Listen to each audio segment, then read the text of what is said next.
അടുത്തതായി മുഖ്യപ്രഭാഷണം നടത്തുന്നത് കാലടി ശ്രീ ശങ്കരാചാര്യ സർവകലാശാലയിൽ അധ്യാപകനായി 24 വർഷം സേവനമനുഷ്ഠിച്ച ഡോക്ടർ എം.വി. നടേശൻ സാറാണ്. അദ്ദേഹം പരിചയസമ്പന്നനായ അധ്യാപകനും ഗവേഷകനും എഴുത്തുകാരനുമാണ്.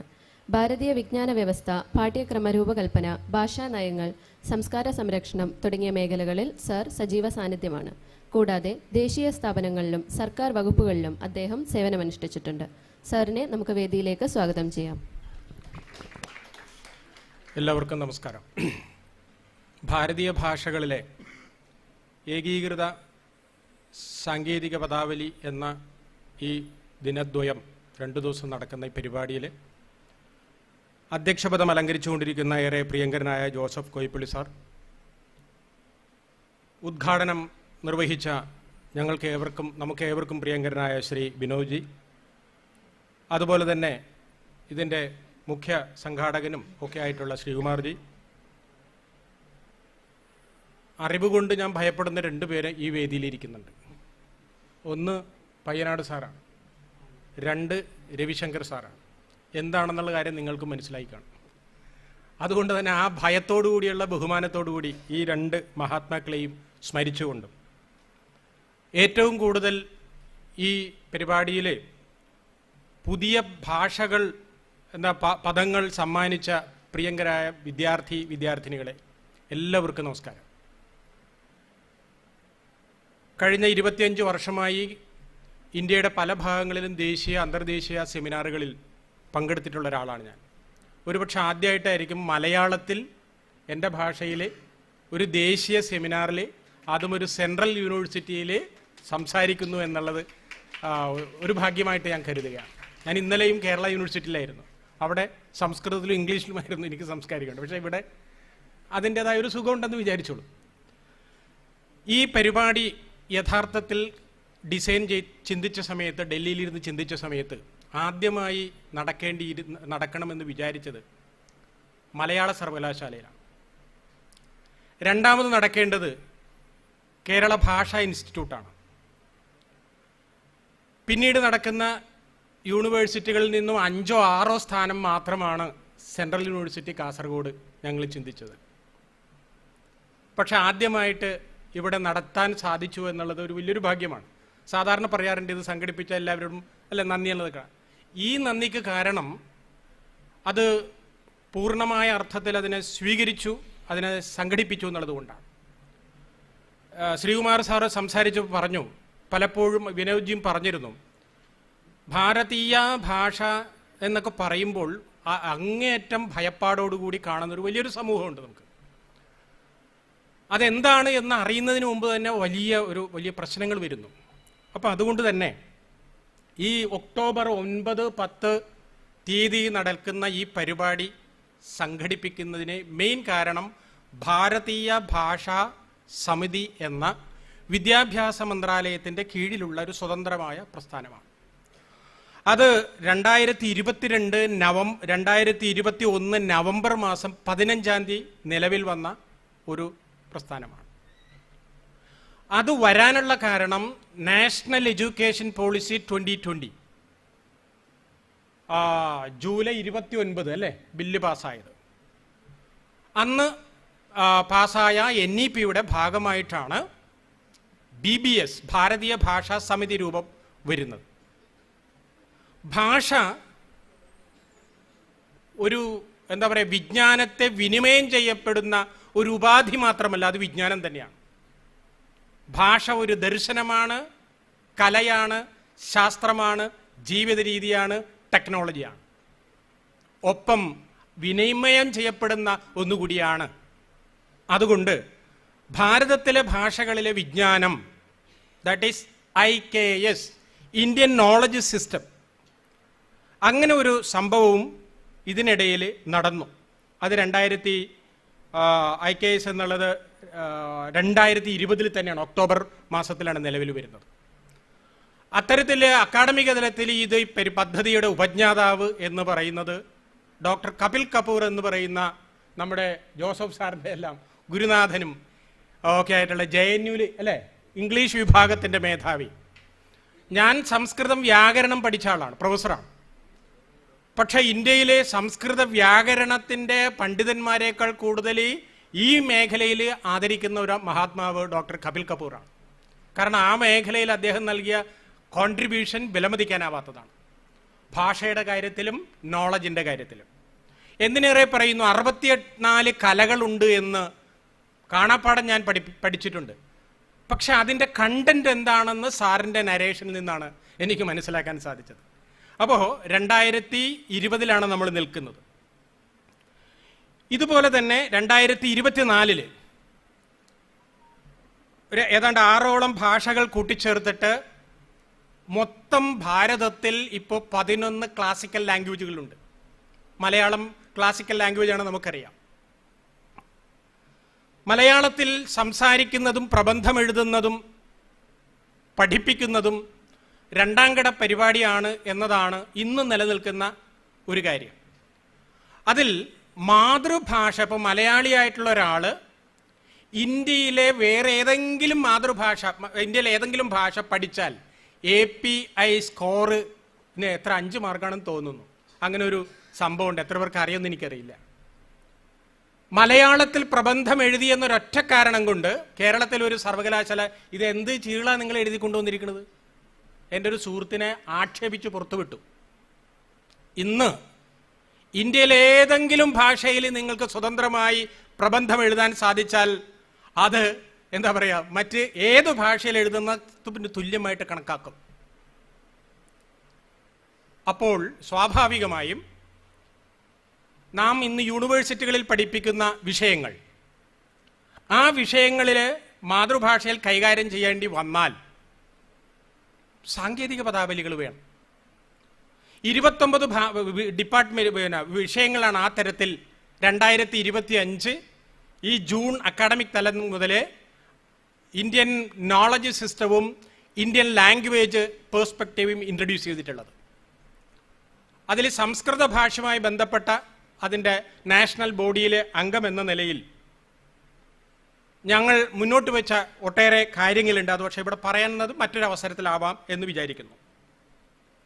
അതുപോലെ തന്നെ ഞാൻ 5 ചോദ്യം ചോദിക്കാൻ പോവുകയാണ്, വിദ്യാർത്ഥികളെ ഉദ്ദേശിച്ചിട്ടാണ്. നിങ്ങൾ ഭാഷാ വിദ്യാർത്ഥികളാണ്, അറിയാമെങ്കിൽ കൈപൊക്കുക മാത്രം ചെയ്താൽ മതി, ഉത്തരം പറയണ്ട. ഭാരതീയ ഭാഷാ ദിനം എന്നാണ് എന്നറിയാവുന്ന എത്ര പേരുണ്ട്?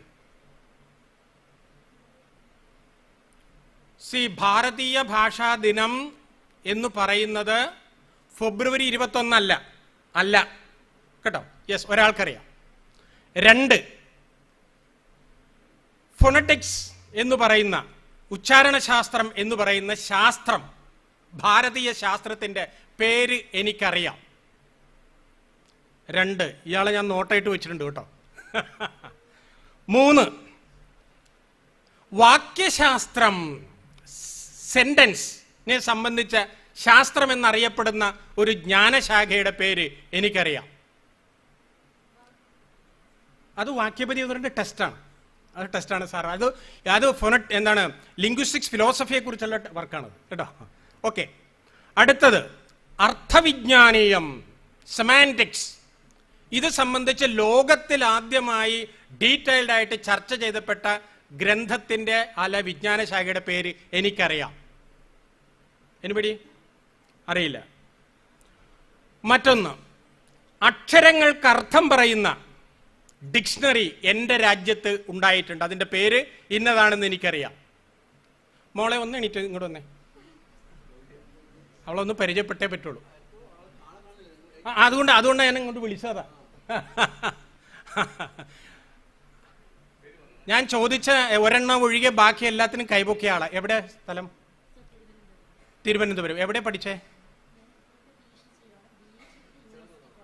University college. യെസ്, ഇവിടെയാണ് ചെയ്തത്. Yes, congratulation. ഞാൻ ഈ ചോദ്യം കേരളത്തിലെ ഏത് കോളേജിൽ ചോദിച്ചാലും ഇതുപോലെ കൈപൊക്കില്ല എന്ന് എനിക്ക് ഉറപ്പാണ്. അതുകൊണ്ട് മോളെ, നീ ഞങ്ങളുടെ എല്ലാം എന്താ പറയുക അങ്ങേയറ്റത്തെ എന്താ പറയുക പ്രേരണയാണ്. ഈ കാര്യം സഫലമാകുന്നു എന്നുള്ളതിന് ഒരു തിരിയാണെന്നുള്ളതാണ്. Thank you. പിന്നീട് കാണാം, നിന്നെ നമുക്ക് വേണം. അല്ലേ സാർ? ശരി. പറഞ്ഞു വരുന്നത്, നാം ശാസ്ത്ര സാങ്കേതിക പദാവലിയെക്കുറിച്ച് ചിന്തിക്കുമ്പോൾ ഇമാതിരി കാര്യങ്ങൾ എന്ന് പറയുന്നത് പദത്തിൻ്റെ അർത്ഥം പറയാനും അതെങ്ങനെ ഉച്ചരിക്കണമെന്നും എങ്ങനെ എഴുതണമെന്നും എങ്ങനെ പിരിച്ചെഴുതണമെന്നും അതിൻ്റെ ശാസ്ത്രമൊക്കെ പറയുന്ന ശാസ്ത്രം ഉള്ള രാജ്യമാണിത്. ലിംഗ്വിസ്റ്റിക്സ് എന്ന് പറയുന്ന ഇന്നോവേറ്റീവായിട്ടുള്ള പുതിയ മേഖല ഉണ്ടാകുന്നതിന് കാരണമായിട്ടുള്ളത് ഇതെല്ലാമാണ്. ഇതിനെ മാറ്റി നിർത്തിക്കൊണ്ട് ചോംസ്കിക്കും അതുപോലെ തന്നെ ഫെർഡിനാൻഡ് ദെ സസൂറിനും അതുപോലെ തന്നെ നമ്മുടെ ബറോ തുടങ്ങിയ ആളുകൾക്കൊന്നും ചിന്തിക്കാൻ പോലും പറ്റില്ല എന്നുള്ളതാണ്. ഓക്കെ, ശരി. പറഞ്ഞു വരുന്നത്, ഇപ്പോൾ നമ്മൾ നിൽക്കുന്നത് 2020 20 മുകളിൽ പുറയിലേക്ക് പോയി കഴിഞ്ഞാൽ വിനോദിച്ചിയുടെ ചരിത്രം പറഞ്ഞു, ഞാൻ അത് വിട്ടിട്ട് പറയുകയാണ്. ഇന്ത്യൻ യൂണിവേഴ്സിറ്റികളിലെ ശാസ്ത്രത്തെ, ഫിസിക്സ്, കെമിസ്ട്രി, ബയോളജി, മാത്തമാറ്റിക്സ് തുടങ്ങിയ വിഷയങ്ങൾ അതത് മാതൃഭാഷയിൽ പഠിപ്പിച്ചിരുന്ന ഒരു കാലമുണ്ടായിരുന്നു 1964 കാലഘട്ടത്തിൽ. ഒരു വർഷം മാത്രമേ അത് ഇൻട്രൊഡ്യൂസ് ചെയ്തുള്ളൂ. വളരെ പെട്ടെന്ന് അത് പിൻവലിച്ചു. ഞാൻ പറയുന്നത് വളരെ ഉത്തരവാദിത്വത്തോടു കൂടിയാണ്, ഭയത്തോടു കൂടിയാണ് ഇവരൊക്കെ ഉള്ളതുകൊണ്ട്. അതുകൊണ്ട് ചിലപ്പോൾ ഡേറ്റിന് എന്തെങ്കിലും വ്യത്യാസം വന്നേക്കാം. ഇത് പഠിപ്പിക്കുന്നതിന് വേണ്ടിയിട്ടുള്ള പദാവലി, ശാസ്ത്ര സാങ്കേതിക പദാവലി ചിന്തിച്ച ഒരു വലിയൊരു ടീമുണ്ടായിരുന്നു. ആ ടീമിൻ്റെ ക്യാപ്റ്റൻ, ചെയർമാൻ എന്ന് പറയുന്നത് പണ്ഡിറ്റ് രഘുവീർ. 16 ഭാഷകൾ അനായാസം കൈകാര്യം ചെയ്യാൻ സാധിച്ച അദ്ദേഹത്തിൻ്റെ നേതൃത്വത്തിൽ ഏതാണ്ട് 1,00,000-ലേറെ പദങ്ങൾ ഗ്ലീൻ ചെയ്തെടുത്ത് അത് പ്രകാശിപ്പിച്ചിട്ടുണ്ട്. അതിൽ നമ്മുടെ കേരള ഭാഷാ ഇൻസ്റ്റിറ്റ്യൂട്ട് നിരവധി ഡിക്ഷണറികൾ, അതിലൊന്നാണ് ശാസ്ത്ര സാങ്കേതിക പദാവലി എന്ന് താന്നു തോന്നുന്നു. അല്ല, ഞാനാന്നല്ല, ശാസ്ത്ര അങ്ങനെ ഒരു തുടങ്ങിയാണ്, ഭാരതീയ ഭാഷ ശാസ്ത്ര പദാവലി ആണെന്ന് തോന്നുന്നു. അതിൽ ലിസി ടീച്ചറാണ് അതിന് കൃത്യമായിട്ട് മറുപടി പറയുന്നത്, മീൻസ് ടീച്ചർ മലയാളത്തിൽ. ആ ഭാഷാ ഇൻസ്റ്റിറ്റ്യൂട്ട് ആ തരത്തിൽ ധാരാളം ഇറക്കിയിരുന്നു. അത് അതിൻ്റെ ഭാഗമായിട്ടാണ്. 4, അതെ, യെസ്, ശാസ്ത്രത്തിലും, യെസ്. അത് കേരളത്തിൽ മാത്രമല്ല മറ്റെല്ലാ സംസ്ഥാനത്തിലും ഇറക്കിയിരുന്നു. അതാണ്. അപ്പോൾ രഘുവീർജിയുടെ നേതൃത്വത്തിൽ നടന്ന ആ പ്രയത്നത്തിൻ്റെ ഭാഗമായിട്ടാണ് ഇതെല്ലാം പഠിപ്പിക്കാൻ തുടങ്ങിയത്. അവിടെ വെച്ച് തന്നെ നിർത്തി. ഇതേ കാലഘട്ടത്തിൽ തന്നെ രാംജി ഉപാധ്യായ് എന്ന് പറയുന്ന ഒരു പണ്ഡിതന്റെ നേതൃത്വത്തിൽ ഭാരതീയ ഭാഷാ സംഗമകോശം ഇപ്പൊ അത് റീപ്രിന്റ് ചെയ്തിട്ടുണ്ടെന്ന് തോന്നണം അല്ലേ വിനോജി? അതെ, ഭാരതീയ ഭാഷാ സംഗമ കാര്യാലയം എന്ന് പറഞ്ഞിട്ട് ഒരു ഓഫീസ് തന്നെ ഉണ്ട് അതിന്. അതിൽ ഞാൻ അതിനെക്കുറിച്ച് പഠിക്കാൻ കാരണം എന്ന് വെച്ചാൽ 32,000 ശബ്ദങ്ങൾ സംസ്കൃതത്തിലെ ഉപസർഗങ്ങളെ ചേർത്ത് ഇന്ത്യയിലെ പദങ്ങൾ എന്താ പറയുക അവർ പെറുക്കി വെച്ചിട്ടുണ്ട്. അപ്പോൾ എൻ്റെ ഗവേഷണത്തിന് വേണ്ടിയിട്ട് ഞാനത് ഡൽഹിയിൽ പോയി നോക്കിയതാണ്. പറഞ്ഞു വരുന്നത്, ഈ പ്രയത്നം ഇന്നോ തുടങ്ങിയതല്ല, കാലത്ത് ഏറെയുണ്ട്. 1935 ഒക്ടോബറിലൊക്കെയാണെന്ന് തോന്നുന്നു, മഹാത്മാഗാന്ധി ഹരിജൻ വീക്കിലിയിലാണോ യങ് ഇന്ത്യയിലാണോ എന്നറിയില്ല, ഒരു ലേഖനം എഴുതുകയാണ്. ശാസ്ത്രവും സാങ്കേതിക വിദ്യയും ലോകത്ത് വളരുന്നു. എൻ്റെ നാട്ടിൽ എൻ്റെ മാതൃഭാഷയിൽ എന്നാണ് ഈ ശാസ്ത്രവും സാങ്കേതിക വിദ്യയും പഠിപ്പിക്കാനാവുന്നത്? അദ്ദേഹത്തിൻ്റെ ഒരു വിലാപമായിരുന്നു. അതിൻ്റെ എല്ലാം ഭാഗമായിട്ടാണ് ഈ തരത്തിൽ വന്നത്. അപ്പോൾ പറഞ്ഞു വരുന്നത്, ഭാരതത്തിൻ്റെ ഭാഷകളെ സംബന്ധിച്ചുള്ള പഠനം ദീർഘകാലമായിട്ടുള്ളതാണ്. കോമ്പറ്റീറ്റീവ് എക്സാമിനേഷൻ എഴുതണമെങ്കിൽ ഹിന്ദി അല്ലെങ്കിൽ ഇംഗ്ലീഷ് അറിയാവുന്ന ഒരാളല്ല എങ്കിൽ എന്തെല്ലാം കഴിവുണ്ടെങ്കിലും അവൻ പുറത്താണ്. പക്ഷെ ഇന്ന് ഏതാണ്ട് 16 മന്ത്രാലയങ്ങളുടെ കോമ്പറ്റീറ്റീവ് എക്സാമിനേഷൻ അല്ലേ മാതൃഭാഷയിൽ എഴുതുന്നതിന് വേണ്ടിയിട്ടുള്ള സംവിധാനം തുടങ്ങിക്കഴിഞ്ഞിരിക്കുന്നു. ത്രിഭാഷാ പദ്ധതി നടപ്പിലാക്കിയത് നല്ല കാര്യമാണ്. പക്ഷേ അതിലൂടെ നഷ്ടപ്പെട്ടത് 1652ഓളം ഭാഷകൾ ഇന്ത്യയിലുണ്ടായിരുന്നു. അതിൽ പലതും ചത്തുപോയി, കുറേ എണ്ണത്തിനെ കൊന്നുകളഞ്ഞു. കാരണം ഈ മൂന്നിനപ്പുറത്തേക്കുള്ളതിനെ ഒന്നും ജീവിക്കണ്ട എന്നുള്ളതാണ്. അതുകൊണ്ട് നമ്മുടെ യഥാർത്ഥ സ്വാതന്ത്ര്യം കിട്ടണമെങ്കിൽ ആദിവാസി ഭാഷ മുതൽ ആദിഭാഷ വരെയുള്ളത് വീണ്ടും സജീവമാവണം.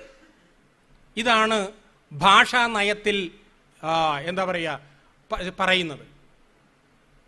നേരത്തെ ഞാൻ ഭാരതീയ ഭാഷാ ദിവസിനെ കുറിച്ച് ചോദിച്ചിരുന്നു. ഡിസംബർ 11 സുബ്രഹ്മണ്യ ഭാരതിയുടെ ജന്മദിനം. 29 ഭാഷകൾ അറിയാവുന്ന സുബ്രഹ്മണ്യ ഭാരതി, അദ്ദേഹത്തിൻ്റെ ജന്മദിനമാണ് ഭാരതീയ ഭാഷാ ദിവസ്. ഇന്നോളം തമിഴ്നാട്ടിൽ പോലും അത് സെലിബ്രേറ്റ് ചെയ്തിട്ടില്ല. സാർ, ഞാൻ ഈ പരിപാടിക്ക് കയറുന്നതിന് മുമ്പ് മധുരയിലും ചെന്നൈയിലും ഈ പരിപാടി നടത്തണം എന്ന് പറഞ്ഞുകൊണ്ടൊരു സംവിധാനം വിനോദ്ജിയോട് പറഞ്ഞു, നമുക്കത് പ്രോഗ്രാമായിട്ട് നടത്തണമെന്ന്. ഈ വർക്ക്ഷോപ്പ് നടത്താൻ വേണ്ടിയിട്ട് തമിഴ്നാട്ടിൽ ശ്രമിച്ചിട്ട് നടന്നില്ല കേട്ടോ.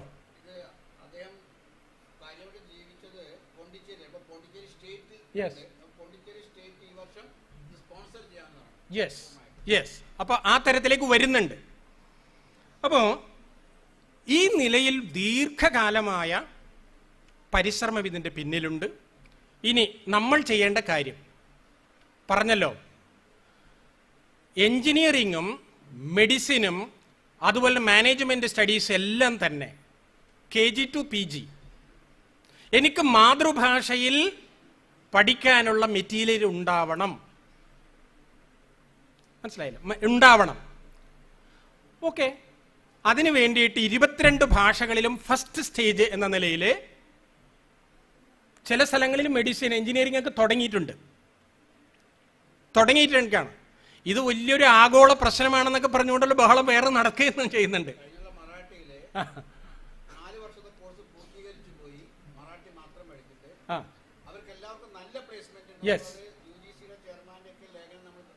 Yes, right. അപ്പോൾ ആ നിലയിൽ ധാരാളം പ്രവർത്തനങ്ങൾ നടക്കുന്നുണ്ട്. ഇത് കൂടാതെ കഴിഞ്ഞ ബഡ്ജറ്റിൽ എത്ര കോടിയാണെന്ന് ഞാൻ മറന്നുപോയി, ഇന്ത്യൻ ഭാഷകളിൽ 5000 പുസ്തകങ്ങൾ ട്രാൻസ്ലേറ്റ് ചെയ്യുന്നതിന് വേണ്ടിയിട്ട് ബഡ്ജറ്റ് വകമാറ്റി വെച്ചിട്ടുണ്ട്. മലയാളത്തിൻ്റെ ക്ലാസിക്കൽ വർക്ക് ഞാൻ ഹിന്ദിയിലേക്ക് ചെയ്യാം, അല്ലെങ്കിൽ മറ്റൊരു ഭാഷയിലേക്ക് ചെയ്യാം, പദ്ധതിയുണ്ട്. ഇതിൽ ആരെങ്കിലും രോമാഞ്ചമണിഞ്ഞതായി ഞാൻ കണ്ടിട്ടില്ല. പറഞ്ഞു വരുന്നത്, ഈ സാധ്യതകളെ നമ്മൾ ബാധ്യതയായിട്ടല്ല കരുതേണ്ടത്, അത് സാധ്യതയായിട്ട് കാണണം.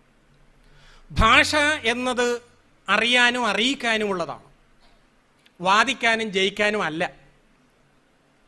56 ഭാഷയുടെ അടിസ്ഥാനത്തിൽ സംസ്ഥാനങ്ങൾ വന്നപ്പോൾ നമ്മുടെ ദേശീയ നേതാക്കൾ സ്വപ്നം കണ്ടത് നമ്മുടെ രാജ്യത്തെ എല്ലാവരും ഒരു അമ്മ പെറ്റ മക്കളെ പോലെ കഴിയുമെന്നാണ്.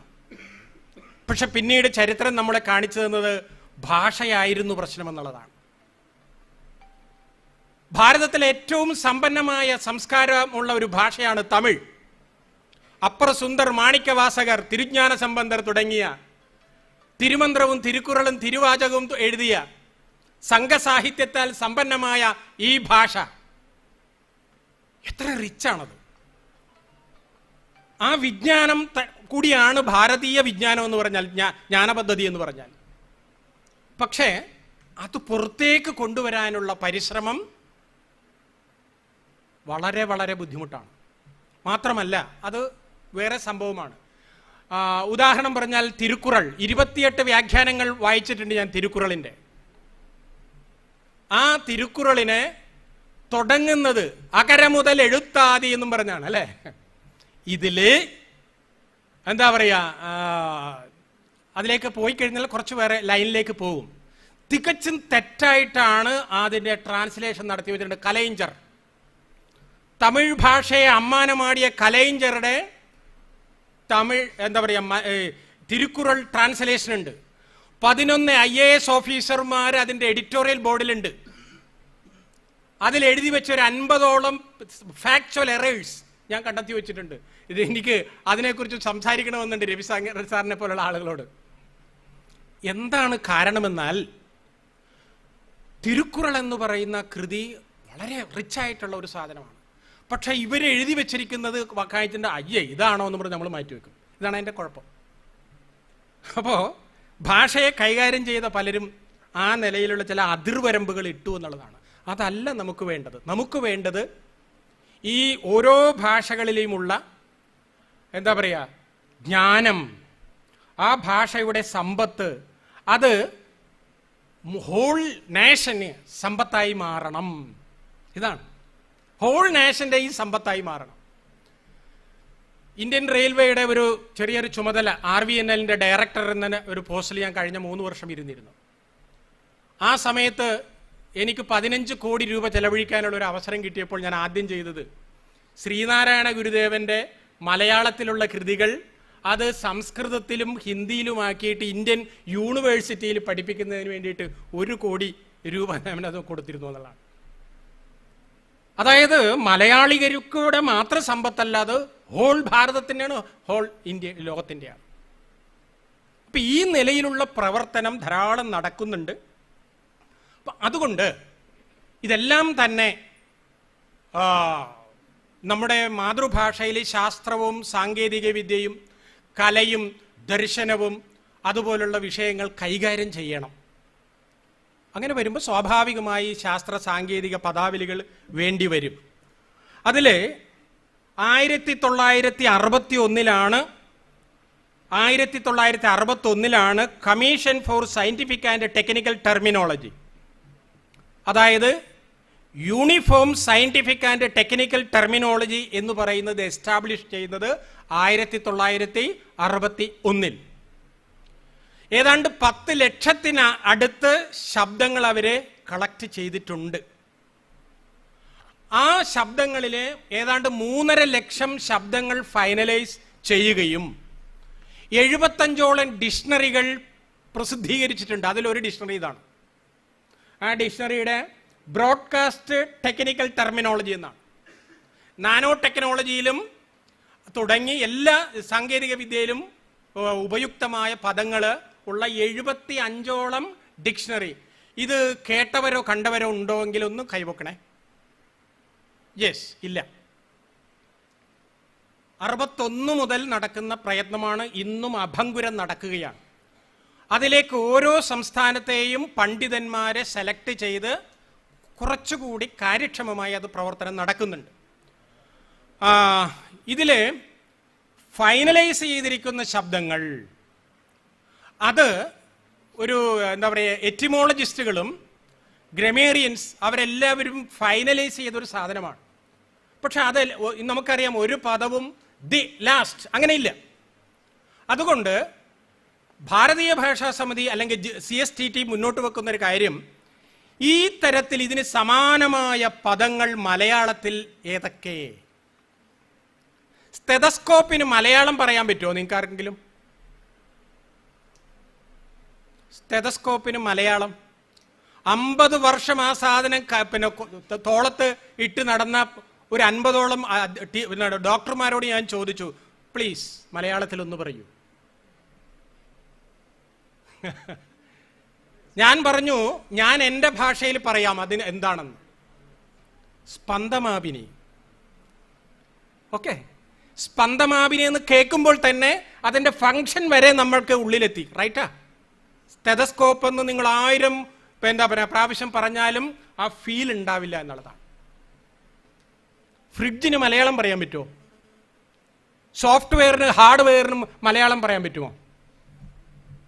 2000 ആണെന്ന് തോന്നുന്നു ഈ ഡിജിറ്റൽ സാങ്കേതിക ശബ്ദങ്ങൾക്ക് വേണ്ടിയിട്ടൊരു കമ്മീഷൻ നിയമിക്കൽ അച്യുതൻ സാർ ആണെന്ന് തോന്നുന്നു അതിൻ്റെ ചെയർമാനായിട്ടുള്ളത്.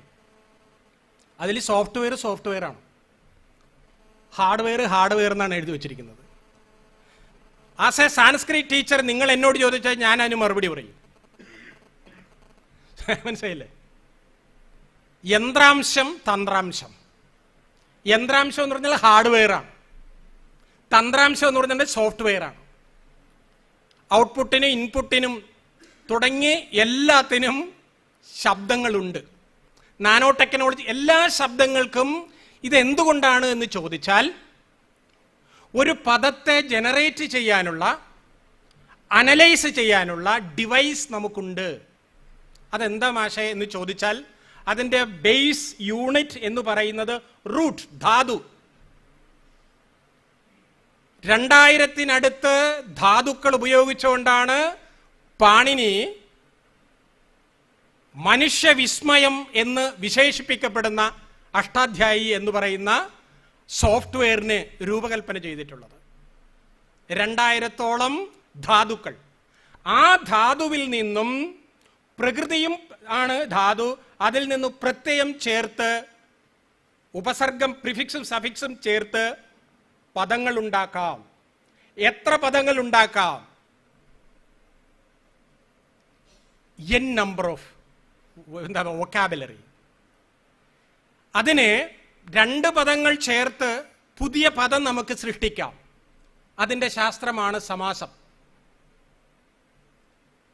ഉപസർഗം എന്ന് പറയുന്ന വേറൊരു വിഭാഗമുണ്ട്. 22 ഉപസർഗമാണ്.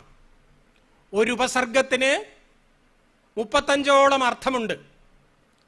ഈ ഉപസർഗത്തിൻ്റെ ടെക്നിക്ക് ഉപയോഗിച്ചുകൊണ്ടാണ് ഇപ്പം നമ്മൾ കളർ ഉണ്ടല്ലോ, നിങ്ങൾ ഇട്ടിരിക്കുന്ന വസ്ത്രത്തിൻ്റെ കളർ മലയാളത്തിൽ പറയാൻ സാധിക്കുമോ നിങ്ങൾക്ക്? പറ്റുമെന്നുള്ളവരൊന്ന് കൈവെക്കുക.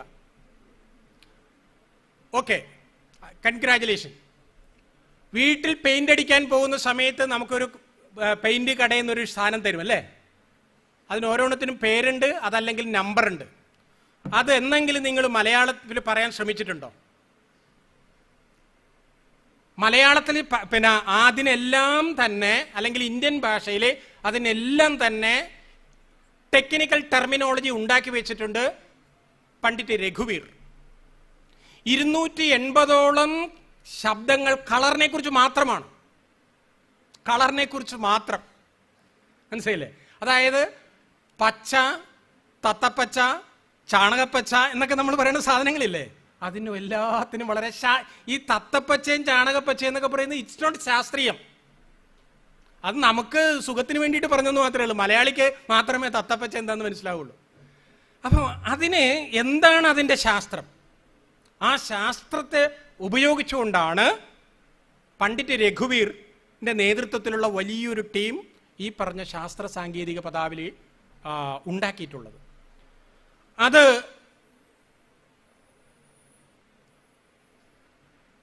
കേരളത്തിൽ എത്ര പേര് കണ്ടിട്ടുണ്ടോ എന്ന് എനിക്കറിയില്ല. കാരണം ഇപ്പം അത് ഔട്ട് ഓഫ് പ്രിൻ്റാണ്. അറ്റ് പ്രസൻറ്റ് അത് ഔട്ട് ഓഫ് പ്രിൻ്റാണ്. പക്ഷെ അത് ഡിജിറ്റലൈസ് ചെയ്യാനുള്ള ശ്രമം അദ്ദേഹത്തിൻ്റെ മകൻ്റെ നേതൃത്വത്തിൽ നടന്നുകൊണ്ടിരിക്കുന്നുണ്ട്. ഏതാണ്ട് ഞാൻ അറിഞ്ഞത് ഈ പറഞ്ഞ ഡിസംബർ 11-ാം തീയതിയുടെ അതിൻ്റെ ലോഞ്ചിങ് നടക്കുമെന്നാണ് പറഞ്ഞത്. അതൊരു വലിയൊരു അച്ചീവ്മെൻ്റ് ആയിരിക്കും അങ്ങനെയാണെങ്കിൽ. ആ പ്രവർത്തനം ബാംഗ്ലൂരും ഡൽഹി കേന്ദ്രമാക്കി പ്രവർത്തിക്കുന്നുണ്ട്. പറഞ്ഞു വരുന്ന ഇത്രമാത്രമാണ്. CSTTയുടെ നേതൃത്വത്തിൽ 61 മുതൽ 10 ലക്ഷത്തിലധികം സാങ്കേതിക പദങ്ങൾ അത് കളക്ട് ചെയ്തിട്ടുണ്ട്. 3.5 ലക്ഷത്തിലധികം പബ്ലിഷ് ചെയ്തിട്ടുണ്ട്. ഇതിൽ നമ്മുടെ കോൺട്രിബ്യൂഷൻ അവിടെയാണ് പറയാൻ പോകുന്നത്. ഇത്തരത്തിലുള്ള കാര്യത്തിൽ മലയാളത്തിൻ്റെ കോൺട്രിബ്യൂഷൻ എന്ന് പറയുമ്പോൾ സ്വാഭാവികമായും നാനോ ടെക്നോളജിയും കെമിസ്ട്രിയിലും ഫിസിക്സിലും മാത്തമാറ്റിക്സിലും ഒക്കെ എന്തു വരാം. ഊർജ്ജതന്ത്രവും രസതന്ത്രവും ഒക്കെ അങ്ങനെയാണല്ലോ വന്നത്. അതിനെക്കുറിച്ചുള്ള ഒരു സംഭവമാണ് അതിൻ്റെ ഈ വർക്ക്ഷോപ്പിൻ്റെയും അതിൻ്റെയും ലക്ഷ്യം എന്ന് പറഞ്ഞാൽ develop and standardise scientific and technical terms. ഒരു പൊതുവായിട്ടുള്ള സാങ്കേതിക ശബ്ദങ്ങൾ ഉണ്ടാക്കുക. ഇതിന് അർത്ഥം ഇതെല്ലാം ഉണ്ടാക്കിയിട്ട് അടിച്ചേൽപ്പിക്കുക എന്നുള്ളതല്ല. അത് ക്ലീൻ ചെയ്യുക, ഇതുപോലെ പ്രസിദ്ധീകരിക്കുക, ആർക്കൊക്കെയാണോ ആവശ്യം അതെല്ലാം ഉപയോഗിക്കുക. ഇതിൻ്റെ കാരണം ഇപ്പോൾ ഞാൻ തമിഴ്നാട്ടിലെ ഇന്നലെ എൻ്റെ കൂട്ടത്തിൽ ഒരു സ്കോളർ ഉണ്ടായിരുന്നു തമിഴ്നാട്ടിൽ നിന്ന്. അദ്ദേഹത്തോട് ചോദിച്ചു, കെമിസ്ട്രി, ഫിസിക്സ്, ബയോളജി, അതിന് നമ്മൾ മലയാളത്തിൽ രസതന്ത്രം ഊർജ്ജതന്ത്രമാണ്, പക്ഷെ തമിഴിൽ അതല്ല അല്ലേ സാർ? അതിൽ ഗണിതം മാത്രം കണിതം എന്ന് പറയുന്നു, റൈറ്റ്? ബാക്കി എല്ലാം തന്നെ വേറെ വേറെ ശബ്ദങ്ങളാണ്. ഉപയോഗിക്കണം. നമ്മൾ നേതൊക്കെ മാറ്റി വെച്ചിട്ട് പുതിയത് ഒന്നുമല്ല. തമിഴ്നാട്ടിൽ ഗണിതത്തിന് കണിതം എന്ന് പറയുന്നു, ഗണിതം എന്ന് മലയാളി പറയുന്നത് അല്ലേ, അല്ലെങ്കിൽ മറ്റു ഭാഷയിൽ പറയുന്നതിന് കണിതം എന്ന് പറയുന്നു. അതിൻ്റെ ഒരു വേരിയേഷൻ ഉണ്ടെന്ന് മാത്രമേ ഉള്ളൂ. ഇത്രയേ ഉള്ളൂ. അപ്പോൾ ഇതെല്ലാം നമ്മൾ സംഗ്രഹിച്ച് ഡിജിറ്റൽ ഫോമിലാക്കി വെച്ച് കഴിഞ്ഞാൽ, നേരത്തെ പറഞ്ഞല്ലോ translation, Indian institute of translation studies വരാൻ പോവുകയാണ്. Indian institute of translation studies, അവിടെ ഇത്തരത്തിലുള്ള ട്രാൻസ്ലേഷൻ നടക്കുമ്പോൾ ഇന്നിപ്പോൾ നമുക്കറിയാം, GPS-നോട് ചോദിച്ചു കഴിഞ്ഞാൽ എന്ത് വേണമെങ്കിലും, അല്ലേ, GPS അല്ലേ, അല്ലല്ലോ, chat GPT, yes, chat GPT ചോദിച്ചാൽ എന്ത് വേണമെങ്കിലും ട്രാൻസ്ലേറ്റ് ചെയ്യും. പക്ഷേ നമ്മുടെ ഒരു കയ്യൊപ്പ് വേണം അവിടെ, ഇല്ലെങ്കിൽ നമ്മൾ ഈ സൂര്യ TV-യിൽ ഇംഗ്ലീഷ് പടം മലയാളത്തിലാക്കി വരുന്നത് പോലെ മാറുന്നു എന്ന് മാത്രമേ ഉള്ളൂ. അപ്പോൾ മലയാളം ഭാഷ കൈകാര്യം ചെയ്യണമെങ്കിൽ എൽക്കാലത്തും മെഷീനല്ല, മനുഷ്യൻ വേണ്ടി വരും. പിന്നെ publish glossaries, dictionaries and text book, ഇതുപോലുള്ള പുസ്തകങ്ങളെല്ലാം പ്രസിദ്ധീകരിക്കുക എന്നുള്ളതാണ്. തീർച്ചയായിട്ടും ഇവിടെ കണ്ടെത്തിയതായ പദങ്ങൾ, അതുകൊണ്ടാണ് ശ്രീകുമാർ സാറിനോട് പറഞ്ഞത് ആ സാധനം നേരെ ഡൽഹിക്ക് നമ്മൾ അയക്കും. കേരളത്തിലെ സെൻട്രൽ യൂണിവേഴ്സിറ്റിയിലെ വിദ്യാർത്ഥികൾ അത് കണ്ടെത്തിയ പദങ്ങളാണ്. അതിനെക്കുറിച്ചൊരു സ്കോളേഴ്സ് പഠനം നടത്തും. അത് സെലക്ട് ചെയ്യുമ്പോൾ അത് ഈ തരത്തിലെ അവരുടെ മെയിൻ വെബ്സൈറ്റിലേക്ക് കയറും. കോൺട്രിബ്യൂട്ട് ചെയ്തവരുടെ പേര് വിവരങ്ങളും എല്ലാം, അല്ലെങ്കിൽ ആ സ്ഥാപനത്തിൻ്റെയെങ്കിലും പേര് വിവരം കൊടുക്കാൻ ശ്രമിക്കും കേട്ടോ. ശരി. പിന്നെ promote technical writing in Indian languages,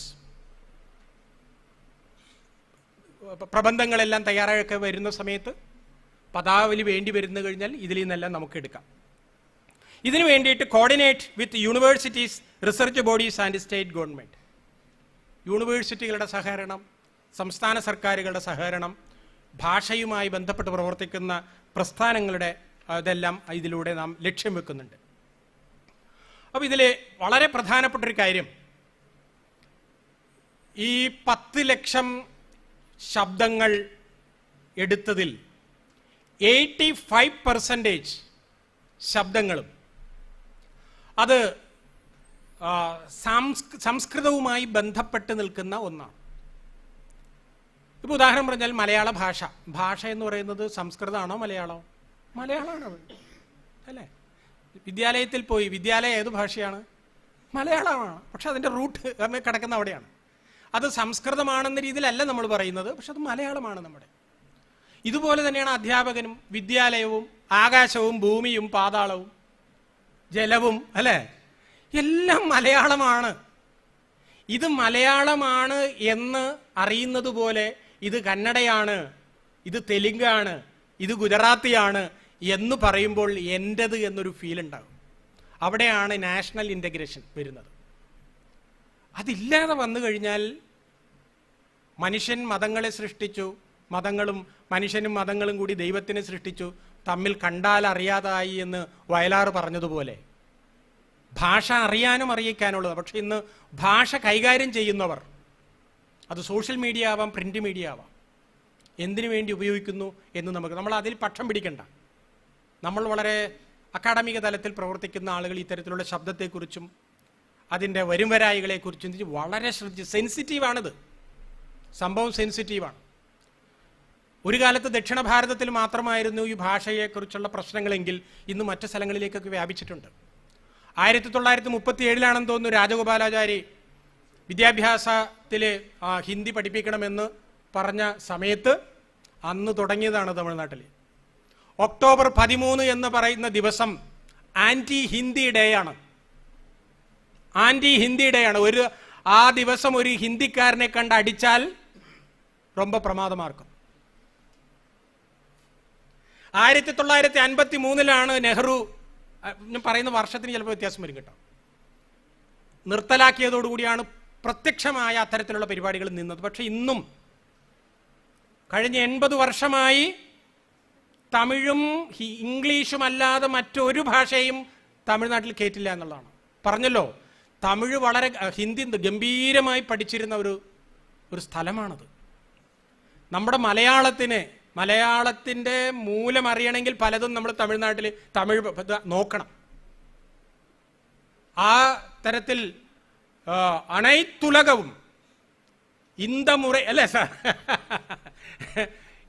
ഇന്ത വാസന അനത്തുലകം കൊടുക്കുന്നതിന് വേണ്ടിയിട്ടാണ് അതാണ് കൾച്ചർ. പക്ഷെ അതാണ് നമ്മൾ സ്വീകരിക്കുകയും ചെയ്യേണ്ടത്. അപ്പം ആ നിലയിൽ ഉള്ള പ്രവർത്തനമാണ് നമ്മൾ നടത്തേണ്ടത്. പിന്നെ മാക്സിമം ഞങ്ങൾ സംസ്കൃതക്കാരുടെ ഭാഷ പറഞ്ഞാൽ ശാബ്ദബോധം എന്ന് പറയും. കേൾക്കുമ്പോൾ തന്നെ അർത്ഥം മനസ്സിലാവുക. ഇനി എന്നോട് ലിസി ടീച്ചർ പിണങ്ങരുത്. അതായത് ചരിത്രം എന്ന് പറയുന്നതിന് മുന്നും ചരിത്രപരത. എന്തിനാ പരത? വേണമെങ്കിൽ ആയിക്കോളൂ, ആവശ്യമില്ലാത്ത കാര്യങ്ങൾ ഇങ്ങനെ കൂട്ടിച്ചേർക്ക. ആ തരത്തിലുള്ളൊരു പുതിയ ഭാഷയാണ്. കേട്ടാൽ നമുക്കൊന്നും മനസ്സിലായില്ല, എന്തൊക്കെയോ പറഞ്ഞെന്ന് തോന്നുന്നു. ചരിത്രത്തിൽ ഇന്നത് സംഭവിച്ചു, അല്ല ഇതാണ് എൻ്റെ ചരിത്രം അല്ലേ, അതൊക്കെ മതിയെന്ന് എനിക്ക് തോന്നുന്നത്. ക്ഷമിക്കണം, അതിൽ വേറെ അർത്ഥങ്ങൾ ഉണ്ടെങ്കിൽ അതും ആവാം നമുക്ക്, അതിലൊന്നും വിരോധമില്ല. പക്ഷെ നമ്മൾ കമ്മ്യൂണിക്കേഷൻ എന്ന് പറഞ്ഞാൽ സിമ്പിൾ ആവുക അല്ലേ, സിമ്പിൾ ആവുക, കമ്മ്യൂണിക്കേറ്റ് ചെയ്യുക എന്നുള്ളതാണ്. കലവറയില്ലാതെ നമുക്ക് നാം സംവദിക്കുന്ന സമയത്ത് എൻ്റെ ഇതാണ് എന്നൊരു ഫീല് നമുക്ക് ഉണ്ടാവണമെങ്കിൽ എൻ്റെ ഹൃദയഭാഷയിൽ സംസാരിക്കാൻ സാധിക്കണം. അതാണ് എന്താണ്, നന്മയാകുന്ന കാന്തി കാണുവാൻ നല്ല വാക്ക് ഓതുവാൻ ത്രാണി ഉണ്ടാവണമെന്നൊക്കെ നമ്മുടെ പ്രാർത്ഥനയുണ്ട് അല്ലേ. ആ നല്ല വാക്ക് തന്നെയാണ് നമ്മൾ ഇതിൻ്റെ എല്ലാം പിന്നിലുള്ള സ്പിരിറ്റ് എന്ന് പറയുന്നത്. അപ്പോൾ തീർച്ചയായിട്ടും പ്രാദേശികമായ ഭേദങ്ങളെയെല്ലാം ഉൾക്കൊണ്ടുകൊണ്ടുള്ള, ഇപ്പം നമുക്ക് പറയാം ശാസ്ത്ര സാങ്കേതിക പദാവലിയിൽ ദക്ഷിണേന്ത്യൻ സംസ്ഥാനങ്ങൾ ഉപയോഗിക്കുന്ന പദങ്ങൾ ഇന്നതാണ് എന്ന് വേണമെങ്കിൽ നമുക്ക് പുതിയതായിട്ടൊരു ഡിക്ഷണറി ഉണ്ടാക്കാം. തമിഴിൽ അത്തരത്തിലുള്ള പ്രവർത്തനം നടക്കുന്നുണ്ട്. തമിഴിലെ ടെക്നിക്കൽ ടെർമിനോളജി തമിഴിൽ ഇങ്ങനെയാണ് നടക്കുന്നത്. സെൻട്രൽ അല്ലെ തമിഴ് അക്കാഡമിയുടെ നേതൃത്വത്തിലാണ് നടക്കുന്നതെന്നാണ് ഞാൻ അറിഞ്ഞത്. ഇങ്ങനെ ഓരോ സംസ്ഥാനത്തിലും നടക്കണം. അപ്പോൾ ആ സമ്പന്നമായ ഭാഷയെ നമുക്ക് വീണ്ടും നമ്മുടെ അക്കാഡമിക തലത്തിലേക്കൊക്കെ കൊണ്ടുവരേണ്ടതുണ്ട്. ഇതിൻ്റെ പിന്നിലുള്ള ഒരു കാര്യം നമുക്കറിയാം. ഇപ്പോൾ ആദിവാസി ഭാഷ ഒരു സ്കൂളിലെ ഒരു കുട്ടി, വയനാട് ഭാഗത്തുള്ളതാണ്, അവനോട് ആദ്യം പഠിപ്പിക്കുന്നത് അവൻ്റെ ജീവിത രീതിക്ക് വിരുദ്ധമായ ഭാഷയും കാര്യങ്ങളുമാണ് എങ്കിൽ സ്വാഭാവികമായിട്ട് കൊഴിഞ്ഞുപോക്ക് നടക്കും. അപ്പം അതുകൊണ്ട് കൊഴിഞ്ഞുപോക്ക് ഒഴിവാക്കണമെങ്കിൽ എന്ത് വേണം? അവൻ്റെ ഭാഷയും അവൻ്റെ സംസ്കാരവും അല്ലേ അവൻ്റെ എക്കോസിസ്റ്റത്തിൽ തന്നെ കൊടുക്കാൻ സാധിക്കുക എന്നുള്ളതാണ്. അതുകൊണ്ട് 2030 ഇന്ത്യയിലെ ഏത് മാതൃഭാഷാ ഭാഷയ്ക്കും അവൻ്റെ ഭാഷയിൽ പഠിക്കുന്നതിന് വേണ്ടിയിട്ടുള്ള റൈറ്റ് ടു എഡ്യൂക്കേഷനിൽ അതൊക്കെ വരുന്നതാണ്. അങ്ങനെ ഒരു കുട്ടി ആവശ്യപ്പെട്ടാൽ അതിനുള്ള സൗകര്യം ആ വിദ്യാലയം ഉണ്ടാക്കി കൊടുക്കണം. അതിനെ ഹയർ ചെയ്യണം നമ്മൾ ടീച്ചേഴ്സിനെ പഠിപ്പിക്കാൻ വേണ്ടിയിട്ട്. അങ്ങനെ വരുമ്പോൾ കൊഴിഞ്ഞുപോക്ക് ഒഴിവാക്കാൻ സാധിക്കും. ഇങ്ങനെ ധാരാളം കാര്യങ്ങൾ ഇത് സംബന്ധിച്ച് ഉണ്ട്. അപ്പം നമ്മളുടെ ലക്ഷ്യം ഈ പറഞ്ഞതാണ്. ഒരു കാര്യം കൂടി പറഞ്ഞിട്ട് ഞാൻ സമാപിപ്പിക്കാം. കോൺട്രിബ്യൂഷൻ ഓഫ് കേരള ടുവേർഡ്സ് എന്താ പറയുക ഇന്ത്യൻ ലിറ്ററേച്ചർ. ഇന്ത്യൻ ലിറ്ററേച്ചർ എന്ന് പറഞ്ഞാൽ സയൻറ്റിഫിക് ലിറ്ററേച്ചർ, മാത്തമാറ്റിക്കൽ എന്താ പറയുക നോളജ് സിസ്റ്റം തുടങ്ങി ഏതെടുത്താലും മലയാളിയുടെ ആ കയ്യൊപ്പ് ചാർത്തുന്ന എത്രയെത്ര സംഭവങ്ങളാണ്. ഉദാഹരണം പറഞ്ഞാൽ AD 11-ാം നൂറ്റാണ്ട് മുതൽ 17-ാം നൂറ്റാണ്ട് വരെ കേരളത്തിൽ ജീവിച്ചിരുന്ന ഗണിതശാസ്ത്രജ്ഞന്മാരുടെ സംഭാവനകൾ, സംഗമഗ്രാമമാധവൻ അല്ലേ, പുതുമന ചോമോദരി തുടങ്ങിയതായ അതിഗംഭീരന്മാരായിട്ടുള്ള അത് നമുക്ക് പുറത്തേക്ക് കൊണ്ടുവരണമെങ്കിൽ മലയാളത്തിലുള്ള കേരളീയരായിട്ടുള്ള ആളുകൾ ഇത് സയൻസ്, ഇത് മാത്തമാറ്റിക്സ് ആണെന്ന് ആദ്യം അംഗീകരിക്കണം. ഇന്നും അംഗീകരിച്ചിട്ടില്ല കേട്ടോ. മാഞ്ചസ്റ്റർ യൂണിവേഴ്സിറ്റിയിലെ പ്രൊഫസർ ജോർജ് ജോസഫ് ഗീവർഗീസ് അദ്ദേഹം അതിനെക്കുറിച്ച് പഠിച്ച് 2 പുസ്തകങ്ങൾ എഴുതിയിട്ടുണ്ട്. The crest of the peacock hand എന്നുള്ള പുസ്തകവും ദ പാത്സ് ടു ഇൻഫിനിറ്റി എന്ന് പറയുന്ന 2 പുസ്തകം, അത് 2ഉം മലയാളത്തിലാക്കിയിട്ടുണ്ട്. മയൂരശിഖ എന്നും അനന്തതയുടെ പാത എന്ന് പറയുന്ന 2 പുസ്തകമുണ്ട്. വായിക്കണം അത്. കാരണം ഗണിതശാസ്ത്രത്തിലെ മലയാളിയുടെ സംഭാവന. രോമാഞ്ചം ഉണ്ടാവുന്നില്ലേ? രോമമുള്ള മലയാളിക്ക് രോമാഞ്ചം ഉണ്ടാവണം ഇത് കേട്ടാൽ, വേണ്ടേ? ഗണിതശാസ്ത്രത്തിൽ എൻ്റെ India is my country, all Indians are my brothers and sisters എന്ന് പറഞ്ഞ് അവസാനിപ്പിക്കുമ്പോൾ ഞാൻ എൻ്റെ പാരമ്പര്യത്തിൽ അഭിമാനം കൊള്ളുന്നു എന്ന് ഉച്ചവെയിലത്ത് 10 മണിയുടെ വെയിലത്ത് നിന്ന് എത്ര പ്രാവശ്യം പ്രതിജ്ഞ ചെയ്തിട്ടുണ്ട്? ആ വിദ്യാർത്ഥിയോടും അത് പറഞ്ഞു കൊടുക്കുന്ന അധ്യാപകനോടും നിന്റെ ഗണിത പാരമ്പര്യത്തെക്കുറിച്ച് നിനക്ക് പറയാൻ സാധിക്കുമോ? നിന്റെ ലിംഗ്വിസ്റ്റിക്സ് ട്രഡീഷനെ കുറിച്ച് നിനക്ക് പറയാൻ സാധിക്കുമോ? നിന്റെ സിവിൽ എഞ്ചിനീയറിംഗ് ട്രഡീഷനെ കുറിച്ച്, നിന്റെ മെഡിക്കൽ സിസ്റ്റത്തിനെ കുറിച്ച് പറയാൻ സാധിക്കുമോ എന്ന് ചോദിച്ചാൽ പറയാൻ വളരെ ബുദ്ധിമുട്ടാണ്. ഇതാണ് അതിൻ്റെ ഏറ്റവും വലിയൊരു സംഭവം. ആയുർവേദ കോളേജിൽ പഠിക്കുന്ന വിദ്യാർത്ഥികളോട് ആയുർവേദത്തിൻ്റെ മഹത്വത്തെക്കുറിച്ച് പറഞ്ഞു കഴിഞ്ഞാൽ അവർ പെട്ടെന്ന് ഇങ്ങനെ തല താഴ്ത്തിയിരിക്കും. കാരണം എന്താണ്? ഞാൻ പഠിക്കുന്നത് എന്തോ കൊള്ളരുതായ സാധനമാണ് എന്നുള്ളൊരു ഫീൽ ഇപ്പോഴും ഉണ്ട്. ഇത് മാറണം. നമുക്ക് ഓൺ ആയിട്ട് നമ്മുടേതായ സയൻസ് ഉണ്ട്. അതിനർത്ഥം മറ്റ് സയൻസിനെല്ലാം മാറ്റി കൊടുക്കണം അല്ലേ? അല്ല. വീട്ടുചോറുള്ളവന് മാത്രമേ നാട്ടുചോറുണ്ടാവുള്ളൂ. മനസ്സിലായില്ലേ? അപ്പോൾ നമ്മുടേതൊന്നും മലയാളികളുടെ 1, 2, 3, 4, 5 എന്നുള്ള അക്കം അത് മറ്റേതെല്ലാം സംസ്ഥാനത്തിലുണ്ടെന്ന് എനിക്കറിയില്ല. നമ്മുടേത് മാത്രമാണ്. പക്ഷേ ഇന്നത് മറന്നുപോയി നമ്മൾ. അങ്ങനെ പലതും. അതെല്ലാം ഇന്നത്തെ കാലഘട്ടത്തിനനുസരിച്ച് സ്വീകരിക്കേണ്ടതുണ്ട്. അതിനെക്കുറിച്ച് വോക്കലാവേണ്ടതുണ്ട്. ഈ ലോക്കലിനെ കുറിച്ച് വോക്കലാവേണ്ടതുണ്ട്. അതൊക്കെയാണ് നമ്മളുടെ ഈ പരിപാടിയുടെ ലക്ഷ്യം. ഇതിൽ പങ്കെടുക്കുന്ന വിദ്യാർത്ഥികൾ ഈ പരിപാടിയിൽ പ്രധാനമായി ഉദ്ദേശിക്കുന്നത് അധ്യാപകരും ഗവേഷണ വിദ്യാർത്ഥികളുമാണ്. സ്വാഭാവികമായും മറ്റുള്ള വിദ്യാർത്ഥികൾ, പക്ഷെ മെയിൻ ടാർഗറ്റ് ഗ്രൂപ്പ് അധ്യാപകരും ഗവേഷണ വിദ്യാർത്ഥികളാണ്. അങ്ങനെ ഉള്ളതായ വിദ്യാർത്ഥികൾ അവർക്ക് ഇടയ്ക്ക് നമ്മൾ അവിടെ ഭാരതീയ ഭാഷാ സമിതിയുടെ നേതൃത്വത്തിലുള്ള ട്രെയിനിങ്ങുകളുണ്ട്. ട്രാൻസ്ലേഷൻ സംബന്ധിച്ചും ടെക്നിക്കൽ ടെർമിനോളജിയുടെ തെരഞ്ഞെടുപ്പ് സംബന്ധിച്ചുള്ള ട്രെയിനിങ് ഉണ്ട്. അതിൽ ഗവേഷണം ചെയ്യാനും മറ്റു കാര്യത്തിന് വേണ്ടിയിട്ടുള്ള പ്രോത്സാഹനമുണ്ട്. നിരവധിയായ വിദ്യാർത്ഥികൾ എന്താ പറയുക, ലാംഗ്വേജ് ടെക്കീസ്, മനസ്സിലായില്ലേ? ലാംഗ്വേജ് ടെക്കീസ് ഡൽഹി IIT ക്യാമ്പസിലെ ഭാരതീയ ഭാഷാ സമിതിയിൽ വർക്ക് ചെയ്യുന്നുണ്ട്. അതിലൊരൊറ്റൊരു മലയാളി മാത്രമേ കണ്ടുള്ളൂ. ഞാൻ അത്ഭുതത്തോട് അവനോട് ചോദിച്ചു, എങ്ങനെ കയറി കൂടിയടാന്ന് ചോദിച്ചു. അപ്പം പറഞ്ഞു, സാറേ ഞാൻ ലാൽ ബഹദൂർ ശാസ്ത്രി യൂണിവേഴ്സിറ്റിയിലാണ് പഠിച്ചത്. ഞാൻ പറഞ്ഞു വരുന്നത് എന്താണെന്ന് വെച്ചാൽ, ഇപ്പോൾ എൻ്റെ വിദ്യാർത്ഥികൾ സംസ്കൃതം പറയും. പക്ഷെ സംസ്കൃതം ഇംഗ്ലീഷിലേക്കോ ഹിന്ദിയിലേക്കോ പറയാൻ അവർക്ക് ബുദ്ധിമുട്ടാണ്. അങ്ങനെ വരുമ്പോൾ പല കോമ്പറ്റേറ്റീവ് ഏരിയയിലേക്ക് വരുമ്പോൾ നമ്മൾ പുറകിലേക്ക് പോകും.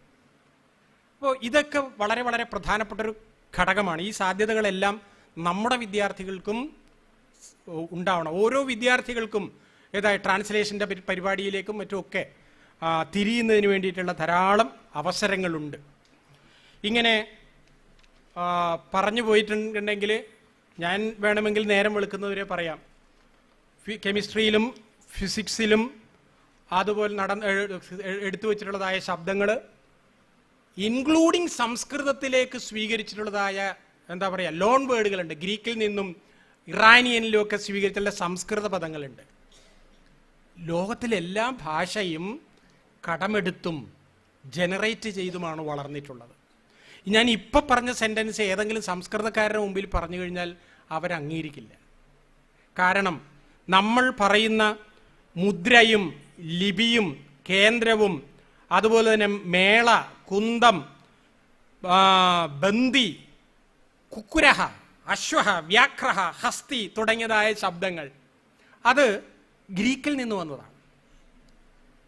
കർക്കടി എന്ന് പറയുന്നതായ ഒരു ശബ്ദമുണ്ട്. കർക്കടി എന്ന് പറഞ്ഞാൽ ഞണ്ടിന് പറയുന്നതാണ്. ഇങ്ങനെ പല ശബ്ദങ്ങളും ഗ്രീക്കിൽ നിന്നും മറ്റു ഭാഷകളിൽ നിന്നൊക്കെ, കാരണം പൊതുവെ സംസ്കൃതത്തിലേക്ക് വന്നിട്ടില്ല എന്നാണ് ധാരണ. അങ്ങനെയല്ല, എല്ലാത്തിലും വന്നിട്ടുണ്ട്. നമ്മുടെ ജെയിംസ് ജോസഫ് സാറിൻ്റെ ഒരു പുസ്തകമുണ്ട്, മലയാളത്തിലെ പരകീയ പദങ്ങൾ എന്നും പറഞ്ഞ് മനോഹരമായൊരു ജോസഫ് സാറിൻ്റെ പുസ്തകമുണ്ട്, മനോഹരമായൊരു പുസ്തകം. ഇപ്പം ആ തരത്തിലുള്ള കടമെടുപ്പുകൾ സ്വാഭാവികമാണ് എല്ലാ ഭാഷകളിലും. അതുകൊണ്ട് ഒന്നും ഇവിടെ നമുക്ക് അന്യമല്ല, ഒന്നും നമ്മൾ തള്ളിക്കളയുന്നില്ല. മറിച്ച് വിഷയകേന്ദ്രീകൃതമായി നമുക്ക് ചില കാര്യങ്ങൾ ചിന്തിക്കേണ്ടതുണ്ട്. അപ്പോൾ ഈ 2 ദിവസത്തെ മുഖ്യമായ ലക്ഷ്യം ഈ പറഞ്ഞ ശാസ്ത്ര സാങ്കേതിക പദാവലിയെക്കുറിച്ചാണ്. അതിൽ നമ്മൾ ഹോംവർക്ക് എന്ന രീതിയിൽ ഇൻ ഫ്യൂച്ചർ നമുക്ക് ചെയ്യാനുള്ള കാര്യം, ഫോർ എക്സാമ്പിൾ ഇതുപോലെ 75 ഡിക്ഷണറി ഉണ്ടെന്ന് പറഞ്ഞില്ലേ, അതിൽ ഒരെണ്ണം എടുത്ത് അത് മലയാളത്തിൻ്റെ കണ്ണിലൂടെ കണ്ട് ഉള്ള ഒരു പ്രോജക്റ്റ് നമുക്ക് വേണം ചെയ്യാം. പറഞ്ഞു മനസ്സിലായി? മലയാളത്തിൽ സമാന ഉദാഹരണം പറഞ്ഞാൽ രസായന ശാസ്ത്രം ഫോർ എക്സാമ്പിൾ നമ്മൾ മലയാളത്തിൽ പറയുന്നത് എന്താ? രസതന്ത്രം. രസതന്ത്രം എന്നാണ്. അപ്പോൾ മറ്റുള്ളവർക്ക് രസായനം എന്തിനാ? രസതന്ത്രം പോരെ? ശരിയല്ലേ? അപ്പോൾ ഭാഷാ പണ്ഡിതന്മാരുടെ ദൃഷ്ടിയിൽ ഇത്തരത്തിലുള്ള കാര്യങ്ങൾ നമ്മൾ എത്തിക്കുമ്പോൾ അത് പുതിയ ചർച്ചകൾക്ക് വഴി തുറക്കും. അത് നമ്മുടേതായ ചില സംഭാവനകളായി മാറുകയും ചെയ്യും. ഈ നിലയിൽ ചെയ്യാനുള്ള ധാരാളം കാര്യങ്ങളുണ്ട്. 2 ദിവസമുള്ള ചർച്ചയിൽ നമ്മളെല്ലാവരും ഇവിടെ ഉണ്ട്. ഇത് തുടക്കം മാത്രമാണ്, ഈ 2 ദിവസം കൊണ്ട് അവസാനിക്കുന്നതല്ല. തുടർ പ്രക്രിയകൾ നമുക്ക് നടത്തേണ്ടതുണ്ട്. ആ നിലയിൽ നമ്മുടെ ഭാഷയ്ക്കും സംസ്കാരത്തിനും എന്താ പറയുക, ചെയ്യാൻ പറ്റുന്ന ഒട്ടേറെ കാര്യങ്ങൾ ചെയ്യുക വഴി ഇന്നിവിടെ ഇരിക്കുന്ന ഈ കുഞ്ഞുങ്ങൾ നാളെ പഠിച്ച് പുറത്തേക്ക് പോകുമ്പോൾ ഈ ഫീൽഡിൽ സാധ്യതകളുടെ ഒരു ലോകം തുറക്കേണ്ടത് ഞങ്ങളെപ്പോലുള്ള അധ്യാപകരുടെ ചുമതല കൂടിയാണ്. അതുകൂടി നമ്മൾ ലക്ഷ്യം വെക്കുന്നുണ്ട്. ഇപ്പോൾ വിനോദ്ജിയെ പോലുള്ള ആളുകൾ ഇന്ത്യ മുഴുവനും സഞ്ചരിക്കുമ്പോൾ അവരെല്ലാം ആ ദൃഷ്ടിയിലാണ്. ഭാരതീയ ഭാഷാ സമിതിയാണെങ്കിലും നിരവധി കാര്യങ്ങൾ, ധാരാളം പേര് ആ തരത്തിൽ പ്രവർത്തിക്കുന്നുണ്ട്. അങ്ങനെ തുറന്ന മനസ്സോടുകൂടിയുള്ള ഒരു ചർച്ചയ്ക്ക് നമുക്ക് തുടക്കം കുറിക്കാം. അതിനെ എല്ലാവരെയും ഈ വർക്ക്ഷോപ്പിലേക്ക് സ്വാഗതം ചെയ്തുകൂടി കൊണ്ട് ഞാൻ എൻ്റെ ഈ ആമുഖ ഭാഷണം അവസാനിപ്പിക്കുന്നു. നമസ്കാരം.